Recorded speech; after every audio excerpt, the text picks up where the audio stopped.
જે લોકો ઘરમાં પોતાના સ્વર્ગીય માતા પિતાની ફોટો લગાવે છે તે કાન ખોલીને સાંભળે. ભક્તો, આજે આપણે એક એવા વિષય પર વાત કરવાના છીએ જેને ઘણા બધા લોકો હલકામાં લઈ લે છે, પણ વાસ્તવમાં આપણા આખા જીવનની ઊર્જા, આપણા સુખ દુઃખ અને અહીં તો આપણી આગલી પેઢીઓ સુધીને પણ અસર કરે છે, અને તે છે ઘરમાં સ્વર્ગીય માતા પિતા કે સ્વર્ગીય લોકોની તસવીર લગાવવી.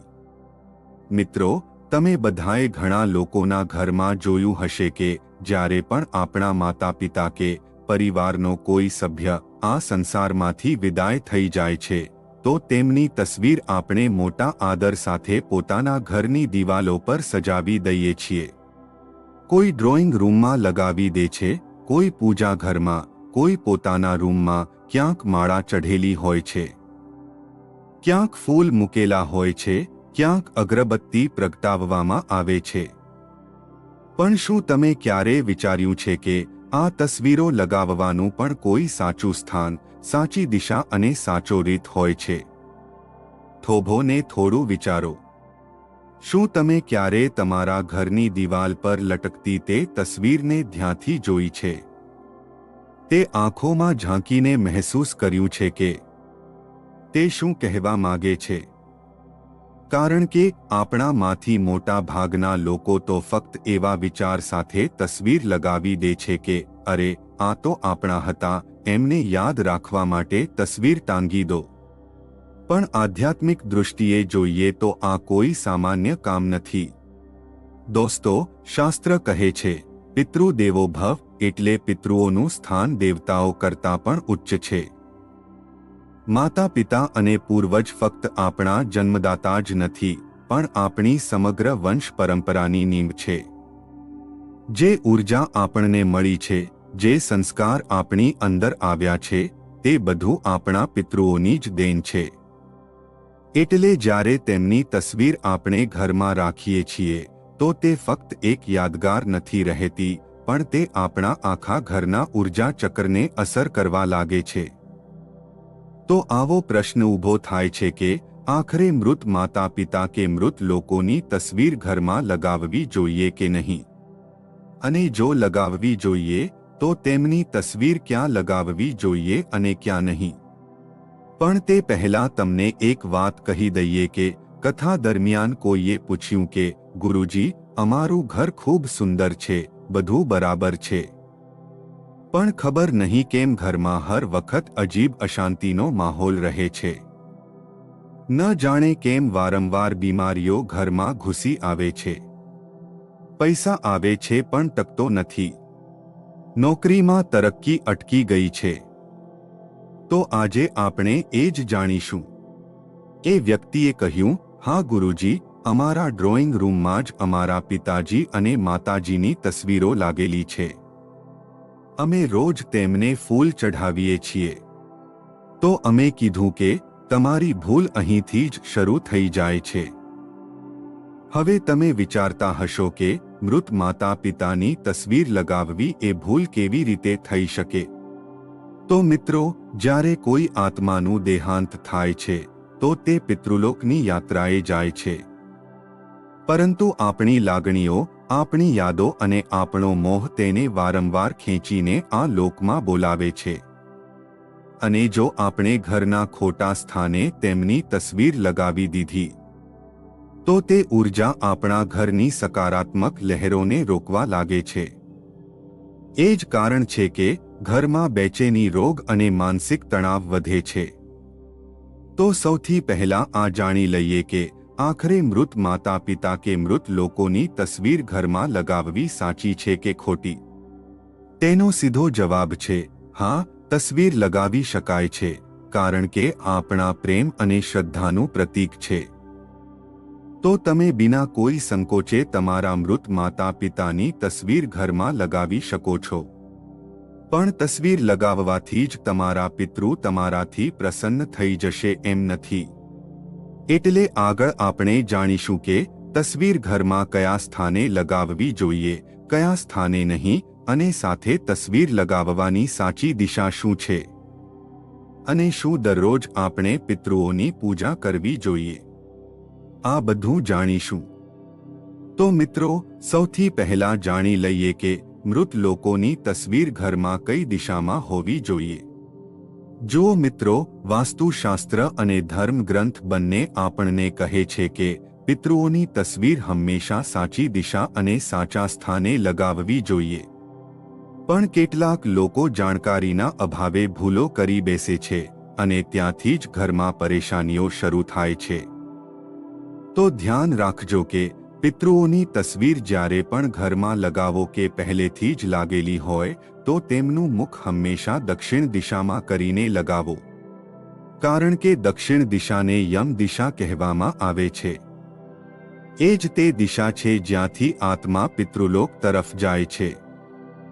જ્યારે તમે પિતૃઓની તસવીરને દક્ષિણ દિશામાં રાખો છો તો ત્યાં આત્માને સન્માન પણ મળે છે અને તેમની ઊર્જા પણ સાચી રીતે પ્રવાહિત થાય છે. આનાથી ઘરમાં શાંતિ રહે છે અને પિતૃઓનો આશીર્વાદ પણ મળે છે. પણ સમસ્યા એ છે કે ઘણા લોકો તસવીરો ક્યાંય પણ ટાંગી દે છે, પૂજા ઘરમાં, બેડરૂમમાં, રસોઈની પાસે, અહીં તો બાળકોના રૂમમાં પણ, અને પછી અજાણતા ઘરની ઊર્જાને અસંતુલિત કરી દે છે. હવે તમે વિચારો, જો કોઈ વ્યક્તિ ઘરના પૂજા ઘરમાં પિતૃઓની તસવીર લગાવી દે તો શું અસર થશે? પૂજા ઘર તો દેવતાઓનું સ્થાન છે. દેવતાઓ અને પિતૃઓની ઊર્જા અલગ અલગ હોય છે. જ્યારે બંનેને એકસાથે રાખીએ તો ઊર્જાનો ટક્કર થવા લાગે છે. દેવતાઓની પૂજામાં જે દિવ્યતા અને સાત્વિકતા હોવી જોઈએ તે બાધિત થઈ જાય છે. એટલે શાસ્ત્રોમાં સ્પષ્ટ કહ્યું છે કે પિતૃઓની તસવીર ક્યારે મંદિર કે પૂજા ઘરમાં ન લગાવો.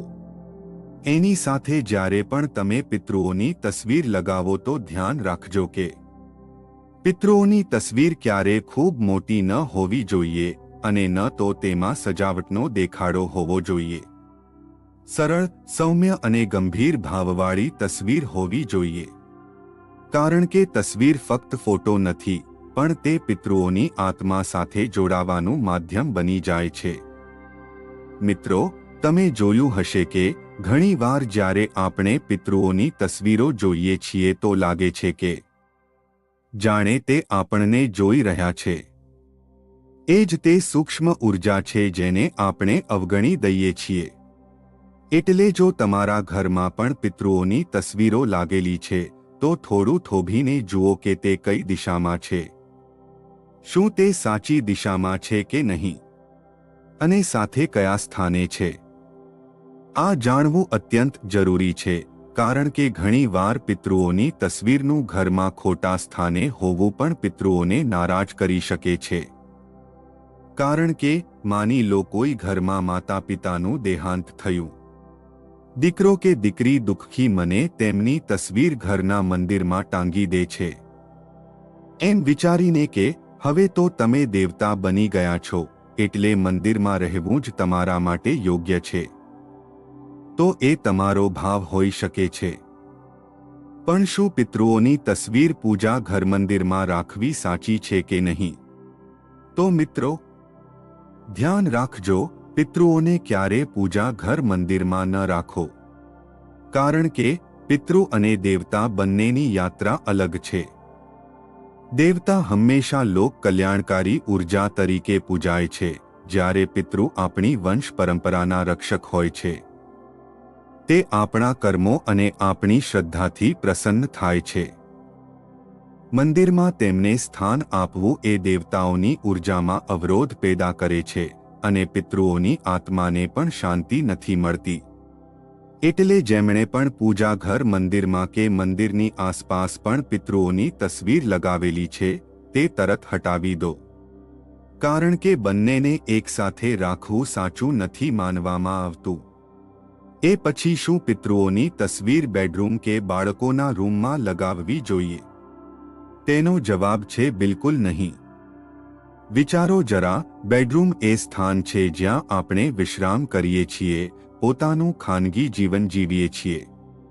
અહીં એવી ઊર્જાની જરૂર હોય છે જે હલકી, પ્રસન્ન અને સકારાત્મક હોય. પણ પિતૃઓની તસવીર એક ગંભીર અને સ્મૃતિથી ભરેલી ઉર્જા લાવે છે. આ ઉર્જા તમારા અવચેતન મન પર ઊંડી અસર કરે છે. અવારનવાર એવા ઘરોમાં લોકો બેચેન રહે છે. ઊંઘ પૂરી નથી થતી અને વારંવાર અજાણ્યા સપના આવતા રહે છે.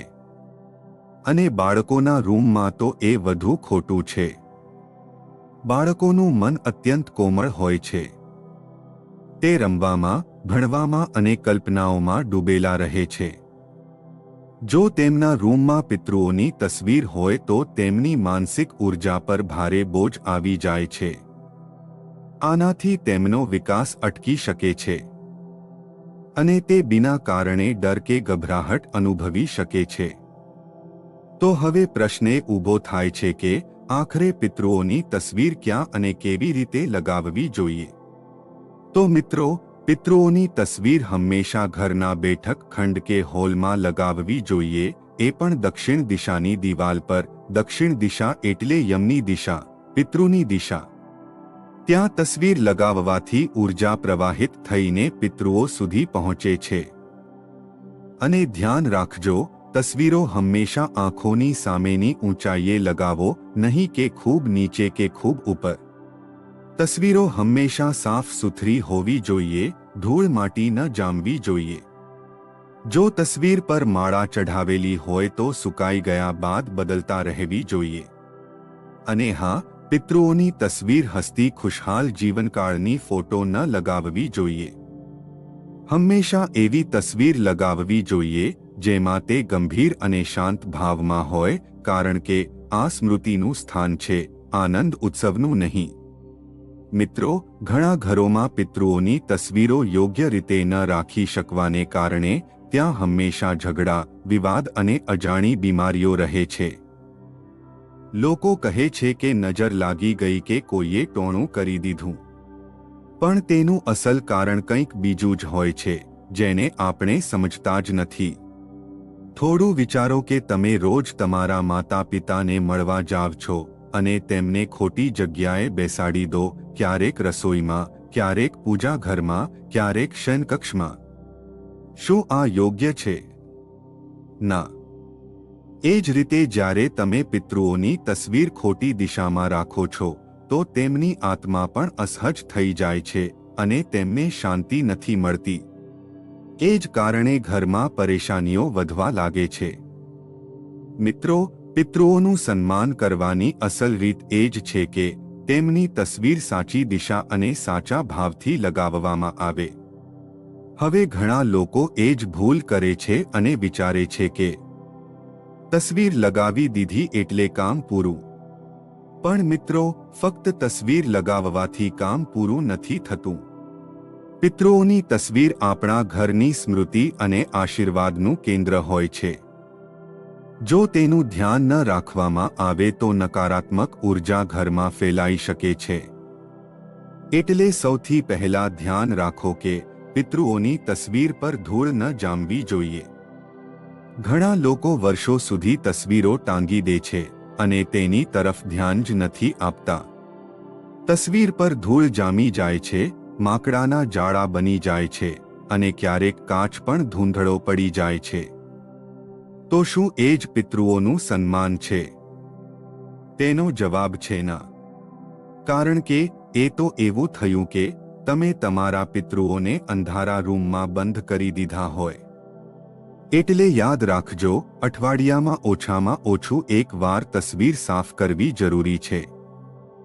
કાચ અને ફ્રેમને લૂહો અને જો માળા ચઢાવેલી હોય તો સુકાઈ ગયા પછી નવી માળા બદલો.